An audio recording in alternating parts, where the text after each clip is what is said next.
అతడు యెహోవాకు దహన బలిగా అర్పించున్నది పక్షి జాతిలో నుండి గాని తెల్ల గోవుల్లో నుండి గాని పావురపు పిల్లల నుండి గాని తేవలను. ఇప్పుడు ఈ పావురపు పిల్లను యాజకుడు తన కోసం తెచ్చుకున్నాడు అనుకుందాం. ఈ పావురపు పిల్లను యాజకుడు సంఘానికి తెచ్చుకున్నప్పుడు అడిగాడు, బిడ్డ నువ్వు పావురంలాగా ఉంటావా కాకిలాగా ఉంటావా అని అడిగాడు. అడిగితే అమ్మాయి చెప్పింది చిరకపరుపు. What's name? మనీ గ్రేస్.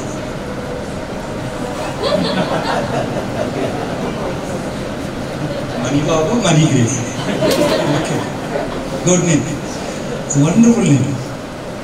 యాజకుడట ఆ పక్షి జాతుల నుంచి ఒక పావురం పిల్లను తన కోసం తీసుకొచ్చేటప్పుడు అడిగాడు, అమ్మ నువ్వు ఎలా ఉంటావంటే నేను మనీ గ్రేస్ లాగానే బతుకుతా, నేను పావురం లాగానే బతుకుతా.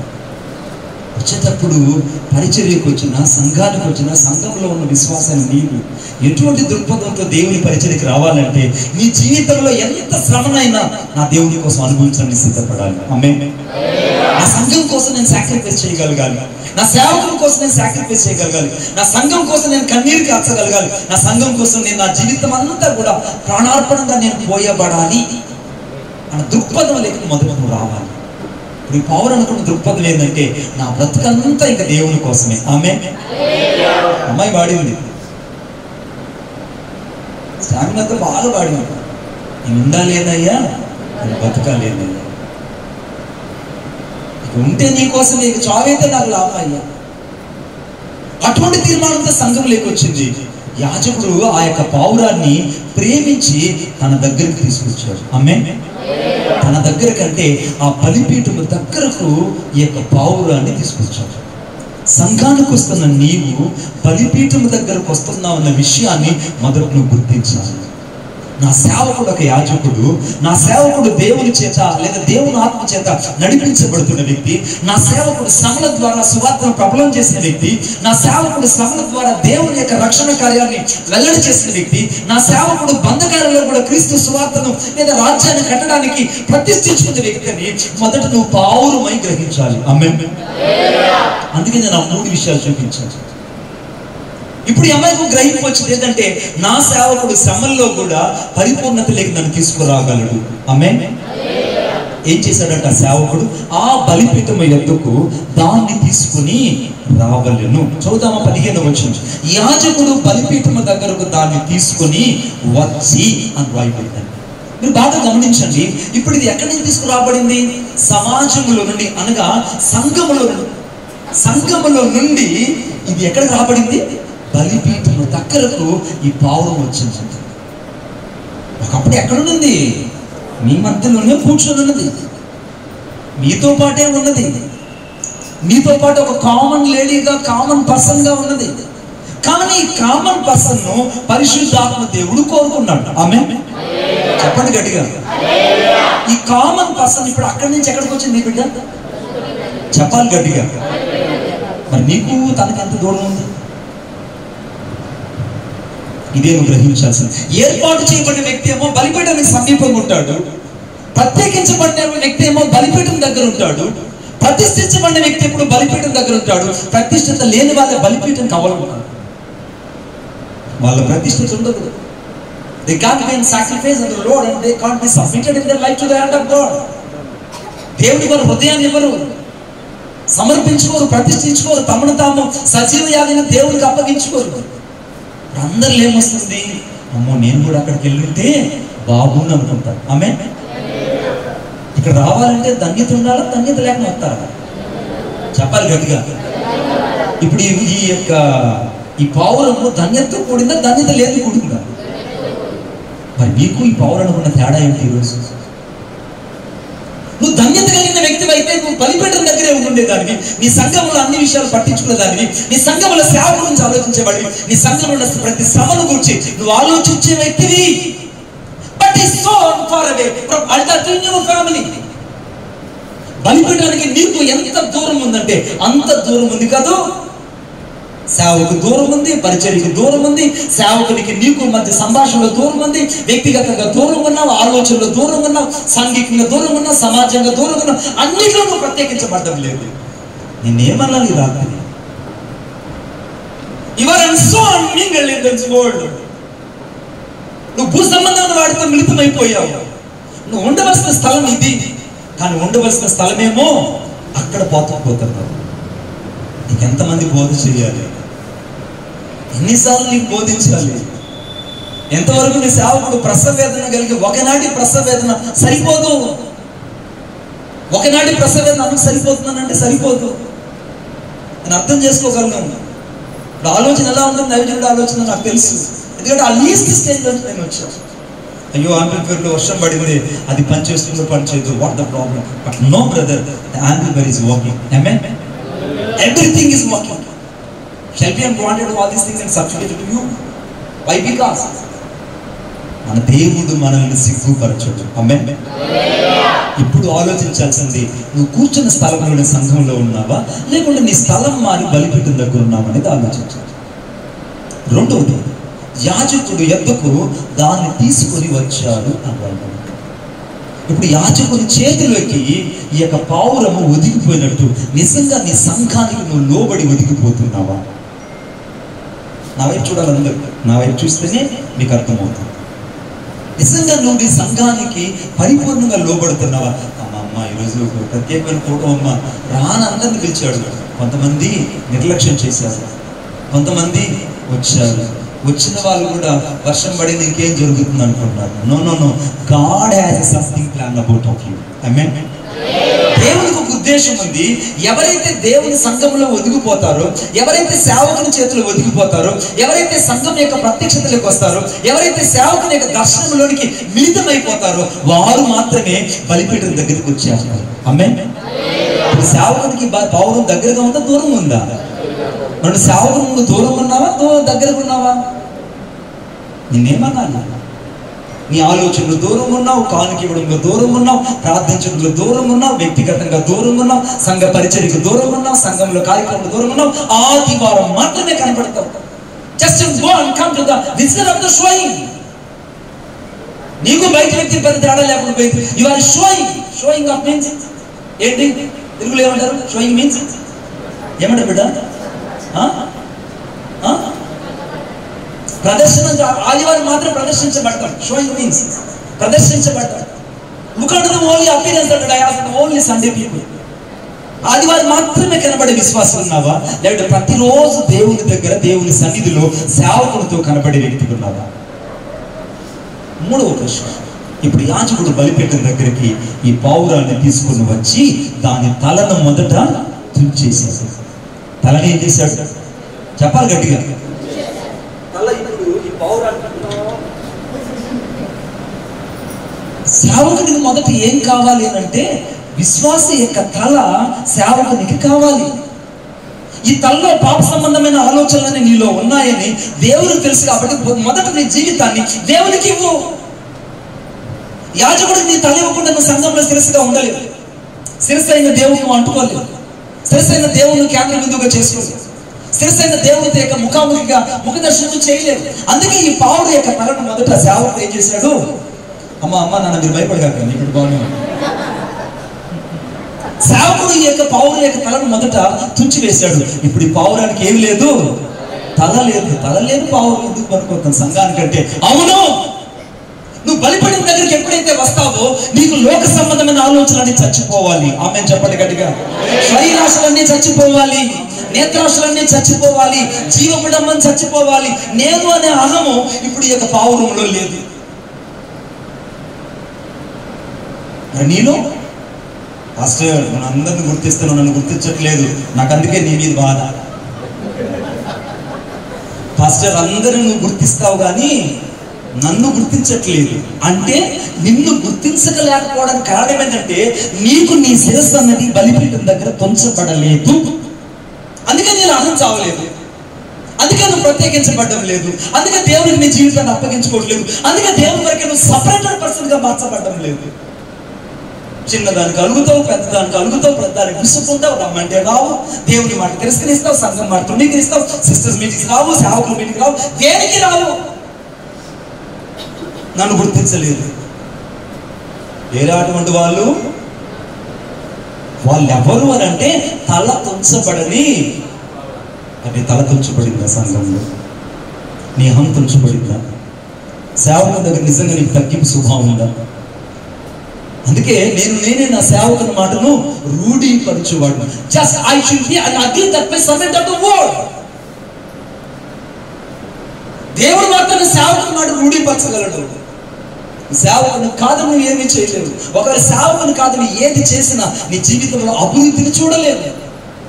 ఎందుకంటే తన సేవకుని క్షేమం చూసి ఆనందించే దేవుడే ఈ రాత్రి సేవకుని కోరుకుంటుంటే ఈ రాత్రి నువ్వు ఎవరిని కోరుకుంటున్నావు? ప్రియ సంఘమును చాలా జాగ్రత్తగా వినాలి. ఇప్పుడు దీని తల తుంచబడింది. ఇప్పుడు దీనికి భూ సంబంధమైన కళ్ళు లేవు. భూ సంబంధమైన శరీరం కళ్ళు ఇప్పుడు లేవు ఈ పౌరానికి. ఎందుకంటే తల తుంచబడిన వెంటనే కళ్ళులో జీవం పోయింది. లోక సంబంధమైన నోరు ఇప్పుడు తనకు లేదు. లోక సంబంధమైన మాటలు ఇప్పుడు తనలో లేవు. లోక సంబంధమైన ఆలోచనలు ఇప్పుడు తనలో లేవు. లోక సంబంధమైన చూపు తనలో చచ్చిపోయింది. ఇక జీవించేది నేను కాదు, క్రీస్తే నాలో జీవిస్తున్నాడని సంపూర్తిగా అప్పగించుకున్న పౌరుమై ఉండాలి. చెప్పండి గట్టిగా, సంపూర్తిగా అప్పగించుకున్న పౌరులు. Just you submit to the hand of God and completely in your sacrifice your life to the hand of God. దేవుడికి రాత్రులు సంపూర్తిగా ఎప్పుడైతే సజీవంగా అప్పగించుకుంటావో నీ జీవితంలో దేవుడు అద్భుతాన్ని చేస్తాడు. ఆమేన్. ఈ పౌరానికి ఏం లేదు బిడ్డా, తలే లేదు. దీని తల తుంచబడి బలిపీఠం యొక్క తూర్పు వైపున, తూర్పు దిక్కున దాన్ని పడవేశారు. ఆమేన్. బలిపీఠమైన తూర్పు దిక్కంటే ఎవరు వెళ్ళరు అక్కడికి. తూర్పు వైపున ఎవరు వెళ్ళరు. ఆ వెళ్ళని ప్రదేశంలోకి ఈ తలంతా కూడా తీసుకెళ్ళి అక్కడ పడేశారు. ఇప్పుడు బలిపీఠం దగ్గరే దాని రక్తాన్నంతా అలా పిండేశాడు. రక్తం అంతా ఎక్కడ పిండేశాడు? నీ యవ్వన బలం అంతా ఎక్కడ పిండబడాలి? నీ యొక్క ఆలోచనలు ఎక్కడ పిండబడాలి? నీ యొక్క జీవితంలో ప్రతి అనుభవం ఎక్కడ పిండబడాలి? వాక్యమైన దేవుని బలిపీఠం దగ్గర. చదవండి ఆ మాట నాతో పాటు దయచేసి. దాని తలను తుంచి బలిపీఠం మీద దాన్ని దహించవలను, దాని రక్తము బలిపీఠం పక్కనే పిండవలను. మీకు అద్భుతం మాట చెప్పిన కొంతమంది ఏం చేస్తారంటే 2 రకాల తలలు పెట్టుకుని చర్చకొస్తారు. అమ్మ నా సైడ్ చూడండి, సెల్ ఫోన్ ఆపరా నాయన, నేను కూడా నీకంటే busy, but always switch off my cell phone. 2 రకాల తలలు పెట్టుకొస్తారు. ఆదివారం ఏమో నా సైడ్ చూడండి, ప్రైజ్లాడతాడా బాగున్నావా అంటారు. సోమవారం నుంచి వాళ్ళు చేసే పనులు విచిత్రంగా ఉంటాయి. సోమవారం నుంచి వాళ్ళు చేసే పనులు ఎలా ఉంటాయి? చాలా విచిత్రంగా ఉంటాయి. ఎంత భక్తో టీవీ దగ్గర, ఎంత భక్తో మనుషుల దగ్గర. నిజ జీవితంలో భక్తి చచ్చిపోయి చాలా కాలమైంది నీకు. ఆరంభంలో కనపడిందే ఒక వైరాగ్యం నీ జీవితంలో ఇప్పుడు కనపడడం చల్లారిపోయింది. ఆరంభంలో పెనుగులాడి ప్రార్థించేటటువంటి ఆ యొక్క అభిషేకాన్ని జీవితంలో కోల్పోతున్నావు. అందుకే ఆయన మార్కస్ వార్త 1వ అధ్యాయం 35వ వచనం రాయబడింది, ఇంక నువ్వు చాలా చీకటి ఉండగా ఆయన పెద్దలకడ లేచి ప్రార్థన చేయడం ఏకాంతంగా అరణ్య ప్రదేశం వెళ్ళి అక్కడ ప్రార్థించుచుందని రాయబడింది. ఏకాంతంగా ప్రార్థన చేసి కూడా చాలా కాలమైంది. కారణం నీ తల నిన్ను తుంచబడనీయకుండా నువ్వు బతుకుతున్నావు. సంఘానికి వస్తున్నావు, వెళ్ళిపోతున్నావు. సంఘానికి వస్తున్నావు, వెళ్ళిపోతున్నావు. సేవకుని మాట నీకు మనసు వెళ్ళదు. సేవకుని యొక్క దర్శనం నీలోకి వెళ్ళదు. సంఘం యొక్క భారం నీలోకి రాదు. సంఘం యొక్క ప్రసవేదన నీకు అర్థం కాదు. సేవకుని యొక్క మనో ఆలోచన నీ హృదయానికి వెళ్ళదు. వీటన్నిటికీ కారణం ఏంటంటే నీ తల నీ బలిపీఠం దగ్గర దహించబడడం లేదు కనుకనే ఎక్కడికి వచ్చినప్పుడు ఒక తలతో వస్తావు, బయటకు వెళ్ళినప్పుడు ఇంకొక తల అంటించుకొని తిరుగుతుంటావు. ఆమేన్. అందుకే యాజకుడు ఏం చేశాడంటే ఈ తలను ఎప్పుడైతే తుంచాడో అప్పుడు ఆ తలను అలాగా తీసుకొని బలిపీఠం మీద పెట్టి దాన్ని మొదట కాల్ చేశాడు. ఆమేన్. ఒకవేళ తల కాల్చబడలేదనుకో ఈ పావురం చాలా తెలియదు. ఎందుకంటే లోకం అంతా ఒకప్పుడు తిరిగింది. నువ్వు కదా బిడ్డ, నీకు ఎక్స్ప్రెస్ కదా. నువ్వు అంత సాక్షి ఎప్పుడు చూడండి, నా అంత తాగబోతే ఇంకొకరు లేడు అంటే నాకు భయం వేస్తుంది. నా అంత బూతులు తిట్టేవారు మరి ఇప్పుడు, నా అంత బూతులు తిట్టే వాళ్ళు ఇంకెవరు లేరు. ఒకప్పుడు అంతటి భయంకరమైన కఠినాత్మరాలు. మరి ఇప్పుడు 2 తలలొద్దు నీకు, ఒక తల చాలు.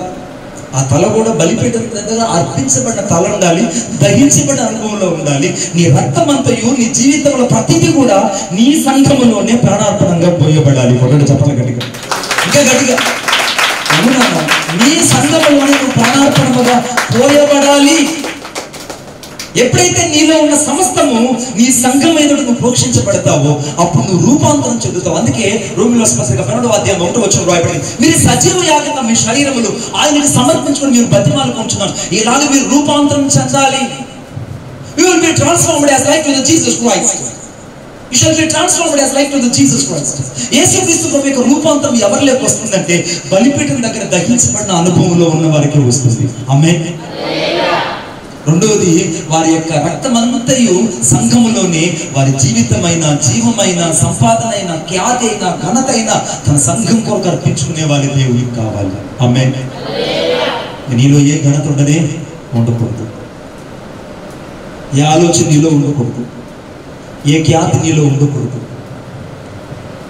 మూడో విషయం చెప్తున్నా, 16వ వచనం, మరియు దాని మలముతో దాని పొట్టను ఓడదీసి బలిపీఠపు తూర్పు దిక్కున అనగా బూడిదను వేయి చోట దానిని, ఇప్పుడు ఆ పావురానికి రెండవది ఆ యాజకుడు చేసిన పని ఏంటంటే ఇలా పొట్టనిట్ట పోసి ఆ లోపల ఉన్న చెత్త చెదరనంతా బయటకు తీసేసాడు. ఆదివారం ఎప్పుడైతే ఆరాధనకు వస్తావో, ఆదివారం ఎప్పుడైతే నీ సంఘములకు అడుగు పెడతావో, ఈ 4 గోడల మధ్యలో అది చూడాల్సింది. ఆ 4 గోడల మధ్య ప్రకటన గ్రంథం 2వ అధ్యాయం 3వ వచనం ప్రకారంగా దీపస్తంభములో సంచరించే యేసయ్యను మాత్రమే చూడాలి. ఒకటి చెప్పగలిగి, దీపస్తంభములో సంచరించే యేసయ్యను మాత్రమే చూడాలి.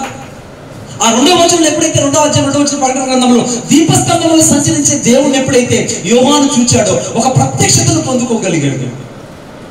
నీ సంఘాన్ని వచ్చిన వెంటనే వాక్యం చేత మొదటి నీవు చీల్చబడిన అనుభవంలోకి రావాలి. ఆమేన్.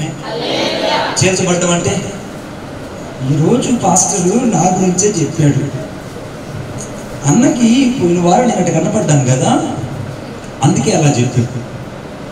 ఒకరోజు నేను చర్చిలో వాక్యం చెప్తున్నా, ఆశీర్వాదం గురించి వాక్యం చెప్తుంటే ఒక ఆమె, నేను కూడా ఆశీర్వదించబడాలి ఏసయ్యా ఏసయ్యా ఏసయ్యా అని ప్రార్థన చేసుకుంది. ఆశీర్వాదం ఎవరికైనా ఆశీర్వాదం అంటే ఆశీర్వాదం కావాలి. ప్రార్థన అంతా అయిన తర్వాత ఆమె వచ్చి, నాయన ముసలివాడిని అడిగితే ఒక్కరోజు కూడా నాకు కమ్మలు కొనిలేదు, నాకు కమ్మలు వచ్చినట్టు ప్రార్థన చేయను ఆయన అన్నాను. నీకెందుకవ్వా ఈ వయసులో కమ్మలు అంటే, లేదు నాయన జుంకి కమ్మలు కావాలి నాయన, నాకు కోరిక నాయన అని. సరే, దేవుడు నీ కోరిక సిద్ధింపజేసి నీ ఆలోచన ఆమెకు సఫలపరుస్తాడు. ఆమేన్. ఏదో విధంగా దాంట్లో పడింది, ఆమె జుంకి కమ్మలు తీసుకునింది, చర్చికి వచ్చింది. అందరూ ముసుగు వేసుకుంటే ఆమె మాత్రమే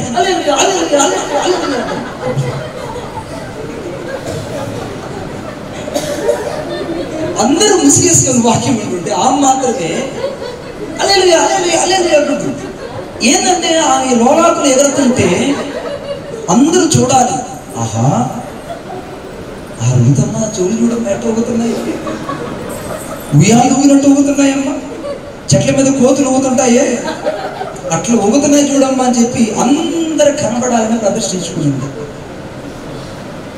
కొద్ది రోజులైంది, మళ్ళీ మాటిలు తెచ్చుకొని ఈ గోడ చెవులు కుట్టుకొని ఈ పైన ఈ చింపు జుట్టుకేసుకుంది. కోతులు కానీ చెట్లకు నిచ్చినేస్తాయే అట్లా చెట్లకు నిచ్చెలు వేసుకొని చక్కగా వేసుకొని ఆ చర్చ ఇంకా బయట మొగ్గు లేదా అని ఇంకా ఏడ వరకే యథార్థం చెప్తున్నా నేను. బాగున్నారమ్మా బాగున్నారమ్మా బాగున్నారమ్మా అంటారు. అంటే ఆమె మాటలు చూడాలి, కమ్మలు చూడాలి, అందరూ ఆమె చూడాలి. నేను చూస్తానే ఉన్నా అన్ని.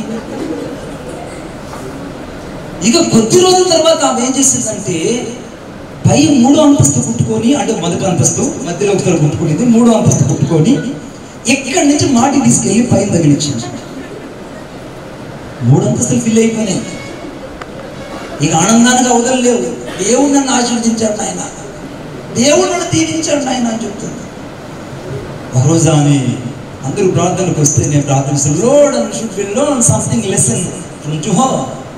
ఒక అద్భుతమైన పాఠం చెప్తూ ప్రభు ఇంగ్లీష్లో ప్రార్థన చేశారు. ఆమేన్. ఇంకొక అద్భుతమైన పాఠం నువ్వు చెప్పు ప్రభు, నువ్వు పాఠం చెప్తే చాలా బాగుంటుంది. ఎందుకంటే నేను కొడితే సౌండ్ ఎక్కువ ఉంటుంది, రౌండ్ తక్కువ ఉంటుంది. కానీ నా దేవుడు కొడితే సౌండ్ తక్కువ ఉంటుంది, రౌండ్ ఎక్కువ ఉంటుంది. ఆమేన్.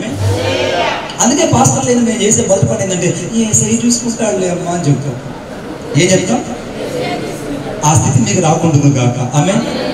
సౌండ్ ఎక్కువ రౌండ్ ఎక్కువ కావాలని ఎప్పుడు మీరు కోరుకోకూడదు.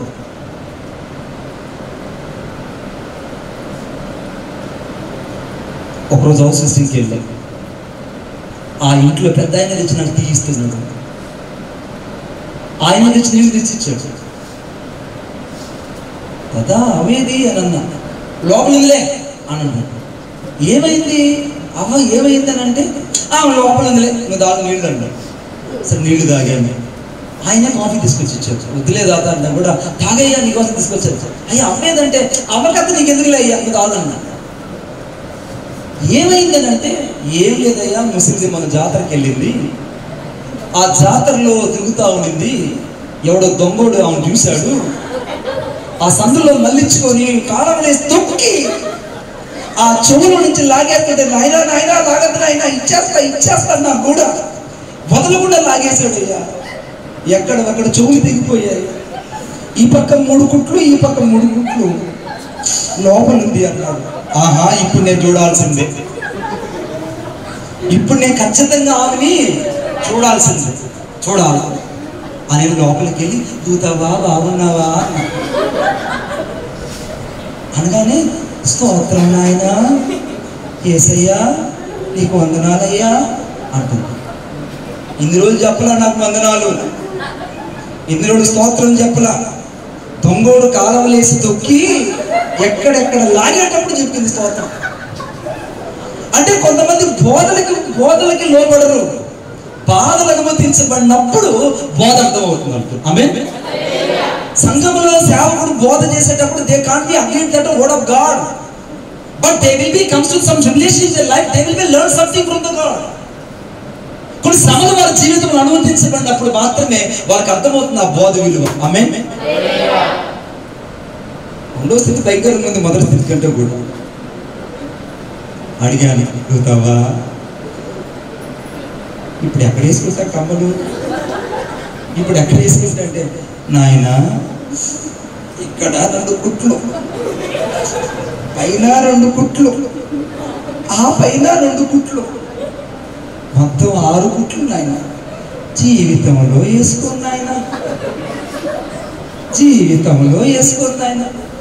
ఆహా లైఫ్ లాంగ్ డిసిషన్ ఎప్పుడు వచ్చింది నాకు? ఎప్పుడు వచ్చింది? దొంగోడు కాలవలేసి వద్దు అంతా కూడా లాగినాడే అప్పుడు వచ్చింది. నువ్వు వాకింగ్ సంఘంలోకి వచ్చినప్పుడు ఆ పావులాంటికి పొట్ట చీల్చి మలానంతా బయటకు తీసి తూర్పు దిక్కున పడేసేటప్పుడు నువ్వు లోబడి ఉంటే నీకు బాగుండేది. నువ్వు ఎప్పుడైతే వాకింగ్ చేత చేర్చబడినప్పుడు నాకే చెప్పాడు వాక్యం నాదే ఈరోజు నీకోసం చెప్తాడు సేవకు. నువ్వు బాగుండాలని, దీవించబడాలని, బుట్ట బొమ్మలాగా నన్ను కోరుకున్నాను. నువ్వు వాక్యం చేత చేర్చబడాలని, వాక్యం చేత హెచ్చరించబడాలని, వాక్యం చేత సరిచేయబడాలని, దేవుని చేత అభిషేకించబడాలని సేవకులు ప్రతిరోజు వాక్యాన్ని నీ కోసం బోధించి నీ లోపల ఉన్న మలాన్నంతా బయట తీసి పడేస్తుంటే ఆ మలం వెళ్ళిపోతే నువ్వు దీవించగలవు, ఆశీర్వదించబడగలవు. లోపల మలం పెట్టుకొని ఎలా నువ్వు దీవించబడతావు? లోపల అజితేంద్రియాలు, కుళ్ళు, కుతంత్రము, ద్వేషము, అసూయ, వైరాగ్యము అన్ని లోపలే ఉన్నాయి.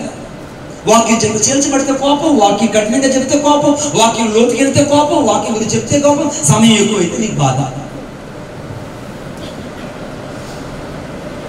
పౌలు ఇప్పుడు ఏం చేయబడింది చెప్పాలి. ఏం చేయబడింది?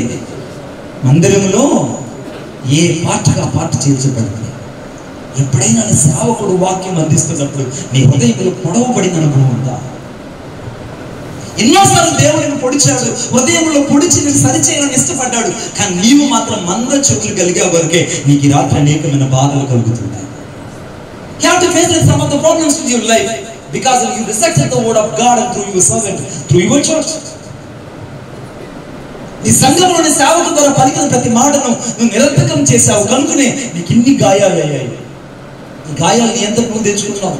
సంఘంలో బోధనుంటే నీకు ఈరోజు అప్పులు బాధ లేదు కాదు. సంఘంలో బోధన ఉంటే నీ కుటుంబానికి కష్టాలు లేదు కాదు. సంఘంలో బోధన ఉంటే నీ కుటుంబానికి ఆశీర్వాదాలు వచ్చేది. సంఘంలో బోధన ఉంటే దశభాగం దేవుడికి ఇచ్చుంటే నీ దరిద్రత దేవుడు తీసేసేవాడు. సంఘంలో దేవుడి వాడికి లోబడి సంపూర్ణ కానుక ఇచ్చుంటే ఆకాశం వాక్యం ఇప్పాడు. ఇవేమి నువ్వు చేయవు. వాక్యం నీకు అర్థం కాదు, చీల్చబడలేవు, చీల్చబడి అనుభవం నుంచి బయటకు రాలేవు. నిజంగా నువ్వు అభివృద్ధి చెందాలంటే నువ్వు నీ సంఘములో ఈ పావులు ఏ రీతిగా అయితే పొట్ట చీల్చబడిందో ఆ రీతిగా నువ్వు చీల్చబడిన అనుభవంలో ఉందువుగా. కొట్టండి చెప్పండి గట్టిగా, ఇంకా గట్టిగా.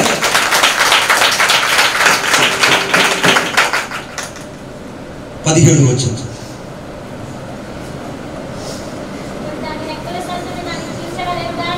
అప్పుడు దాని రెక్కల సందున దాన్ని చీల్చవలను గాని. చాలు. ఇప్పుడు సేవకుడు ఇప్పుడు ఈ పావురానికి ఏమీ లేదు చెప్పండి. ఏం లేదక్క, తల లేదు. తర్వాత పొట్ట లోపల మలమేమి, సంఘంలో ఇప్పుడు బాగా అన్ని విధాలు బాగుంది.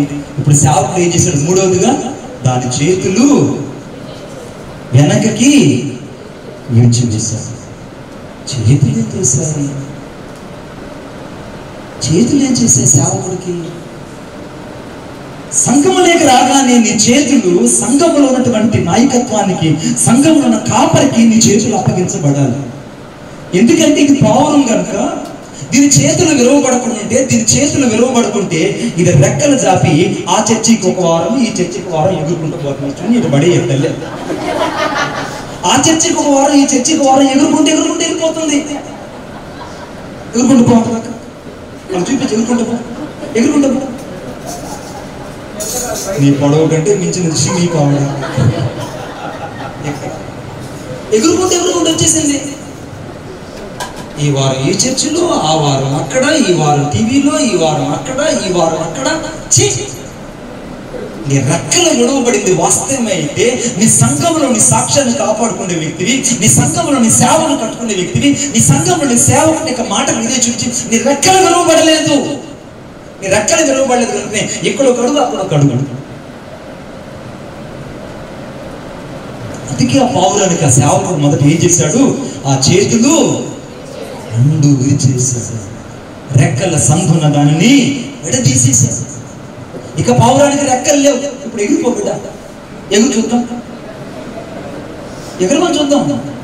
ఎగురు నా ఇంటి దగ్గర అడగకపోయావు, ఎగురు చూద్దాం. ఎక్కడికి పోయినా వెనక్కి రావాల్సింది. కొట్టడు చెప్పండి గట్టిగా. ఎక్కడికి పోయినా నీ సంఘానికి రావాలి. నీ సంఘంలోనే నీకు క్షేమాధారం, నీ సేవకుడి దగ్గర నీకు క్షేమాధారం. నీ సంఘంలోనే నీ జీవితం అంతా ముగించబడాలి. నీ రెక్కలు ఇప్పుడు విరవబడ్డాయి. ఇప్పుడు ఈ రెక్కలు దైవజనుల చేతుల్లో ఉన్నాయి. అందుకే అపోస్తలుడు పౌలు అంటాడు, నేను క్రీస్తుకు ఖైదీనైనా. ఇప్పుడు ఖైదీ అయినటువంటి సంఖ్యలు ఎవరి చేతిలో ఉంటాయి? ఎవరి చేతిలో ఉంటాయి? అపోస్తలుడు పౌలు చెప్పింది, నేను క్రీస్తుకు నేను ఖైదీనైనా. ఖైదీ అంటే చున్నీవాడు తెలిపాడు. ఖైదీ అంటే ఎలా ఉండాలి? ఎలా ఉండాలి?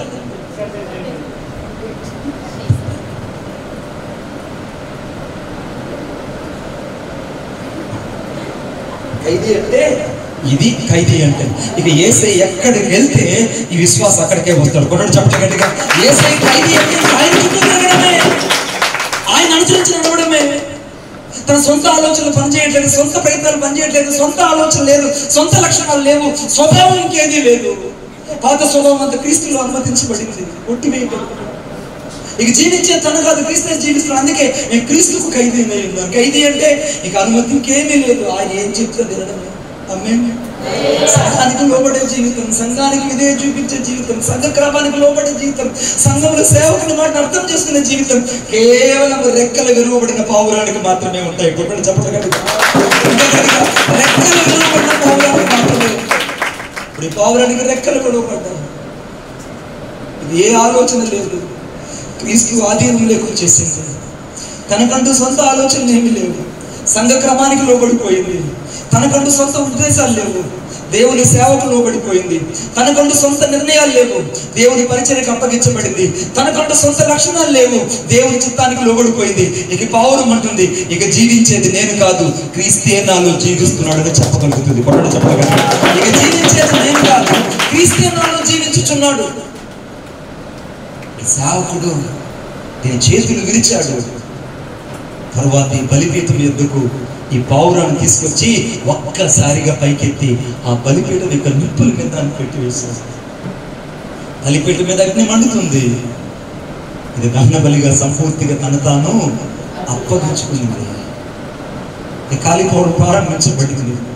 ఆ పావురం ఆరంభం అనుకునింది, నేను ప్రత్యేకించబడిన రోజే నేను దహించబడే అనుభవం లేకొచ్చానని. కొట్టండి చెప్పలు గట్టిగా. నేను ప్రత్యేకించబడిన అనుభవంలోనే దహించబడిన అనుభవం లేకొచ్చాను. నేను ప్రత్యేకించబడిన రోజునే నేను దేవునికి సంపూర్తిగా అప్పగించుకున్న జీవితంలోకి వచ్చాను. నేను ప్రతిష్ఠించుకున్న రోజునే నేను దేవునికి సజీవ యాగంగా సమర్పించుకున్న జీవితంలోకి వచ్చాను. నేను సంపూర్తిగా నా దేవుని కొరకై నా స్థానాన్ని, నా జీవితాన్ని ఇచ్చాను. ఇక జీవించేది నేను కాదు, నా జీవితం ఆయన కోసమని ఆ బలిపీఠం ఎదుట ఆ అగ్ని గుండంలో తను తాను ప్రతిష్ఠించుకున్నాడు. యాజకుడు బలిపీఠం మీద ఆ పావురాన్ని పెట్టి కాలుస్తూ ఉన్నాడు. అది మండిపోతూ ఉంది. ఆ బైబిల్ గ్రంథంలో చివరి వచనం రాయబడింది, అది యెహోవాకు ఇంపైన సువాసన కలిగిన హోమముగాను మార్చబడింది రాయబడింది. అది యెహోవాకు ఇంపైన సువాసన అనేటువంటి దహన బలిగా, యెహోవాకు ఇంపైన సువాసన కలిగిన హోమముగా మార్చబడిందండి. దేవునికి ఇంపైన సువాసన కలిగిన జీవితంగా ఈ పావురం ఎప్పుడు మార్చబడిందంటే బలిపీఠం ఎదుట ఇది దహించబడినప్పుడు. ఆమేన్. అప్పుడు నీ బలిపీఠం దగ్గర నువ్వు ఏం చేయబడాలి? ఇదే నీ స్థానం. సంఘంలో శ్రమలు వచ్చాయి, శోధన వచ్చింది, ఇబ్బందులు వచ్చాయి, కష్టాలు వచ్చాయి. వీటిని బట్టిగా దేవుడిని నడిపించేది. ఎప్పుడైతే సంఘంలోకి వచ్చావో అప్పుడే నీ జీవితం దేవునికి పరిపూర్ణంగా అప్పగించుకున్నావు. ఇప్పుడు యెహోవాకు ఈ పావురం ఇప్పుడు ఇంపైన సువాసన కలిగిన హోమముగా మార్చబడింది. ఇది ఇప్పుడు బలిపీఠం మీద అప్పగించబడింది. ఇక బలిపీఠం మాత్రమే కనబడుతుంది, పావురం కూడా అక్కడ కనబడటం లేదు. ఇప్పుడు ఈ పావురం ఏమైపోయింది? బలిపీఠం దగ్గర పూర్తిగా కనుమరుగైపోయింది. ఇప్పుడు ఎవరికి మధ్యగ్రేస్ కనపడటం లేదు, బలిపీఠం మాత్రమే కనపడుతుంది. ఇక బలిపీఠం చూసిన వాళ్ళు ఒకప్పుడు ఇక్కడ మనీ గ్రేస్ ఉండాలి, లేదు బలిపీఠంలో మింగిలైపోయింది. ఆమె ఒకప్పుడు ఇక్కడ మనీ గ్రేస్ ఉండాలి, లేదు సంఘంలో తాను ఒక వ్యక్తిగా మారిపోయింది. ఒకప్పుడు మనీ గ్రేస్ ఉండాలి, లేదు సంఘంలో తాను ఒక స్థానం కలిగి దేవుని పరిచర్యలో ఇమిడిపోయింది. ఒకప్పుడు ఈ వ్యక్తి ఇక్కడ ఉండాలి, ఇప్పుడు ఆ వ్యక్తి కనుమరుగైపోయింది. దేవుని పరిచర్య మాత్రమే తన ద్వారా కనబడుతుంది. కొట్టండి చెప్పండి గట్టిగా. దేవుని పరిచర్య మాత్రమే తన ద్వారా కనబడుతూ ఉంది. ఇదే నీ జీవితాన్ని దేవుడు ఇస్తున్న ముగింపు. ఇదే విశ్వాసం నీ జీవితంలో తెలుసుకోవాల్సింది. అందుకే దేవుడు ఈరోజు బహిరంగంగా ఇది చెప్పకూడదనే వర్షాన్ని అనుమతించాడు. ఒకవేళ వర్షాన్ని అనుమతించుంటే యెషయా గ్రంథం 30వ అధ్యాయం 1 నుంచి 3 వచనాల వరకు నేను వాక్యం చెప్పుండేవాడిని.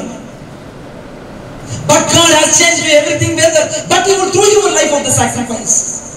నీ జీవితానికి అనుగుణమైన దేవుడు అనుగ్రహించాలని ప్రతి శ్రమను దేవుడు అనుమతిస్తాడు. శ్రమ ద్వారా నీకు ఆశీర్వాదాన్ని ఇస్తాడు. కొట్టడు చెప్పగలిగా. శ్రమ ద్వారా దేవుడు నీకు ఆశీర్వాదాన్ని ఇస్తాడు. జీవితాన్ని ఆశీర్వాదాన్ని ఇస్తాడు. కళ్ళు వంచండి, ప్రార్థన చేసుకుందాం. అందరూ ఒకసారి మనల్ని సరి చేసుకుందాం. Thank you lord. ప్రతి ఒక్కరు ప్రార్థించాలి. ప్రభువా, ప్రతి ఒక్కరు, ఏ ఒక్కరు మౌనంగా ఉండకూడదు. ప్రతి ఒక్కరు నువ్వు సంఘంలో నీ స్థానం ఏంటి? ఈరోజు నీ సేవకుని దగ్గర, నీ సంఘంలో నీ స్థానం ఏంటి? నీ సేవకుడిని ఎంతగా ప్రేమించాడు? నీ సేవకుడు ఎన్నిసార్లు నీ సంఘానికి వచ్చాడు? నీ సేవకుడు ఎన్నిసార్లు నీ కుటుంబం చుట్టూ తిరిగాడు? ఎన్నోసార్లు నేను బ్రతిమలాడాడు. నువ్వు సమర్పించుకోవాలని, ప్రతిష్ఠించబడాలని, సేవకు అప్పగించబడాలని, జీవితాన్ని మార్చుకోవాలని, విప్లవాత్మక నీ జీవితం మార్చబడాలని, నీ కొరకు ప్రత్యేకించబడిన సేవకుని అర్థం చేసుకోకుండా అర్థరహితంగా జీవించిన నీకు ఈరోజు పశ్చాత్తాపడాలి. ప్రతి ఒక్కరు నోరు తెరిచి ప్రార్థించారు. ఇంకా గట్టిగా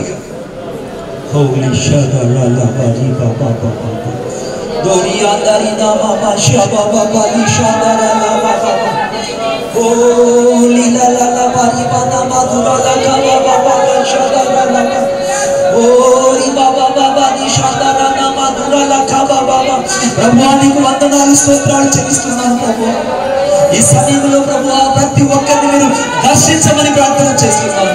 సంఘంలో ప్రతి విశ్వాసి యేసుక్రీస్తు నామములో ఒక పౌరులుగా మార్చబడాలని ప్రార్థన చేస్తున్నాను. సంఘంలో ప్రతి ఒక్కరు కూడా ప్రభు సమర్పించుకున్న జీవితంలోకి రావాలని ప్రార్థన చేస్తున్నాను. సంఘంలో ప్రతి ఒక్కరు కూడా ఆశీర్వదించబడిన అనుభవంలోకి రావాలని ప్రార్థన చేస్తున్నాను. ఓ ప్రభువానికి వందనాలు. అనేక సార్లు నీ సేవకుల మీద తిరుగుబాటు చేశావు, నీ సంఘం మీద తిరుగుబాటు చేశావు, వ్యక్తిగతంగా ఆలోచనలో తిరుగుబాటు చేశావు. ఈ రోజు నువ్వు దేవుని వాక్యం చేత చేర్చబడాలి, దేవుని వాక్యం చేత సరి చేయబడాలి, దేవుని వాక్యం చేత దిద్దుబాటు పొందాలి, దేవుని వాక్యం చేత హెచ్చరించబడి ఇక్కడి నుంచి ఆశీర్వాదపు స్థితిని కలిగి వెళ్ళాలి. ప్రభువా నీకు వందనాలు చెల్లిస్తున్నాను. ప్రతి ఒక్కరిని జ్ఞాపకం చేసుకోండి ప్రభువా. ఈ సంఘానికి దీవెన ఆశీర్వాదాన్ని అనుగ్రహించండి ప్రభువా. ఈ పరిచర్యను దీవించమని ప్రార్థన చేస్తున్నాను. మాకు వచ్చిన కష్టమైన నష్టమైన వీటన్నిటిలో గొప్ప ఆశీర్వాదాన్ని ఇవ్వడానికే నాకు అనుమతించామని నమ్ముతున్నాను. ఈ దినాన ప్రభువా నన్ను ఒక పావురంలాగా వాడుకోమని ప్రార్థన చేస్తున్నాను. నన్ను ఒక పావురంలాగా వాడుకోమని ప్రార్థన చేస్తున్నాను. నన్ను నీ కొరకు ఒక బలమైన సాధనంగా వాడుకోమని ప్రార్థన చేస్తున్నాను ప్రభువా. ఆ రీతిగా మమ్మల్ని దర్శించండి నాయన. మమ్మల్ని నీ చేతుల్లో ప్రతిష్ఠిస్తున్నాం ప్రభువా. ఏమిచ్చినా నేను రుణము తీర్చలేను నాయన. మమ్మల్ని మేము నీ చేతుల్లో ప్రతిష్ఠించుకుంటూ యేసుక్రీస్తు ప్రభు యొక్క శక్తి కలిగిన నామములో ప్రార్థన చేసి వేడుకొనుచున్నాను తండ్రి. ఆమేన్ ఆమేన్. దైవజనుడు